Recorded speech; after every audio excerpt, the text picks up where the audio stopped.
ಶಿವ ಶಿವ ಎಂದರೆ ಭಯವಿಲ್ಲ, ಶಿವನಾಮಕ್ಕೆ ಸಾಟಿ ಬೇರಿಲ್ಲ. ಹೌದು, ನಾಳೆ ಆದೀಶ್ವರ ಜಗದೀಶ್ವರನಾದ ಶಿವನ ರಾತ್ರಿ ಶಿವರಾತ್ರಿ. ಬೆಂಗಳೂರಿನ ದೇಗುಲಗಳಲ್ಲಿ ವಿಶೇಷ ಪೂಜೆ ಜೊತೆಗೆ ಜಾಗರಣೆಗೂ ಸಿದ್ಧತೆ ನಡೆದಿದೆ.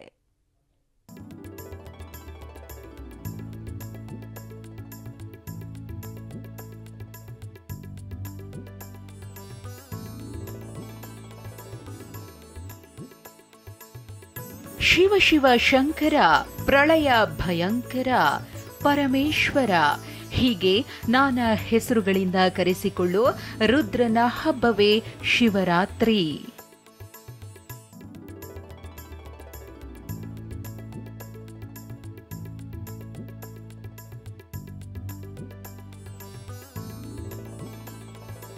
ನಾಡಿನೆಲ್ಲೆಡೆ ನಾಳೆ ಶಿವರಾತ್ರಿ ಹಬ್ಬದ ಸಂಭ್ರಮ. ನಗರದ ಕಾಡುಮಲ್ಲೇಶ್ವರ ಗವಿಗಂಗಾಧರೇಶ್ವರ ಸನ್ನಿಧಾನದಲ್ಲಿ ವಿಶೇಷ ಪೂಜೆಗಳನ್ನು ಹಮ್ಮಿಕೊಳ್ಳಲಾಗಿದ್ದು, ದೇವಸ್ಥಾನದ ಸುತ್ತಲೂ ವಿಶೇಷ ಅಲಂಕಾರ ಮಾಡಲಾಗಿದೆ.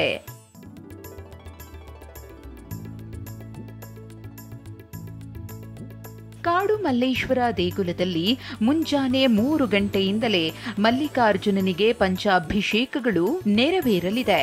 ಬೆಳಗ್ಗೆ 5 ಗಂಟೆಯಿಂದ ರಾತ್ರಿ 10 ಗಂಟೆಯವರೆಗೂ ಭಕ್ತಾದಿಗಳ ಪ್ರವೇಶಕ್ಕೆ ವ್ಯವಸ್ಥೆ ಮಾಡಲಾಗಿದೆ. ದೇಗುಲದ ಸುತ್ತಲೂ ಬ್ಯಾರಿಕೇಡ್ ಅಳವಡಿಸಿ ಪೊಲೀಸರನ್ನ ನಿಯೋಜಿಸಲಾಗಿದೆ. ಬೆಳಗಿನ ಜಾವ 4 ಗಂಟೆಗೆ ರುದ್ರಾಭಿಷೇಕ ಇರುತ್ತೆ. ಪೂಜೆಗೆ ಬಂದರೆ 4 ಗಂಟೆಗೆ ರುದ್ರಾಭಿಷೇಕ ಆಗಿ ನಿರಂತರವಾಗಿ ದೇವ್ರ ಮೇಲೆ ಜಲಾಭಿಷೇಕ ಆಗ್ತಾನೆ ಇರುತ್ತೆ. ಆಮೇಲೆ ರುದ್ರ ಪಾರಾಯಣಗಳು ಆಗ್ತಾ ಇರುತ್ತೆ. ಅದಾಗಿ ಸಂಜೆವರೆಗೂ ಅರ್ಚನೆಗಳು, ದರ್ಶನಕ್ಕೆಲ್ಲ ಸಂಜೆ ಬಿಟ್ಟಿರ್ತಾರೆ. ಜಾಗರಣೆಗೆ ಬಂದು ಗಿರಿಜಾ ಕಲ್ಯಾಣೋತ್ಸವ ಇದೆ. ಸಾಂಸ್ಕೃತಿಕ ಕಾರ್ಯಕ್ರಮಗಳು ಇಟ್ಕೊಂಡಿದ್ದಾರೆ.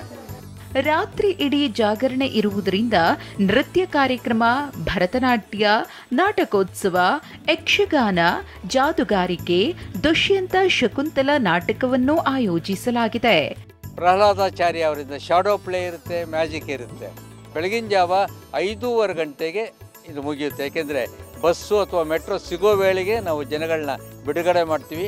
ಹೀಗಾಗಿ ಅವ್ರಿಗೂ ಕೂಡ ಈ ಪೂರ್ತಿ ಫಲ ಸಿಗುತ್ತೆ. ನಾಳೆ ಬೆಳಿಗ್ಗೆಯಿಂದಲೇ ಶಿವರಾತ್ರಿ ಹಬ್ಬದ ಸಂಭ್ರಮ ರಾಜಧಾನಿಯಲ್ಲಿ ಆರಂಭವಾಗಲಿದ್ದು, ನಗರದ ಶಿವನ ದೇಗುಲಗಳಲ್ಲಿ ವಿಶೇಷ ಪೂಜೆ ಇರಲಿದೆ. ಪೂರ್ಣಿಮಾ, TV9 ಬೆಂಗಳೂರು.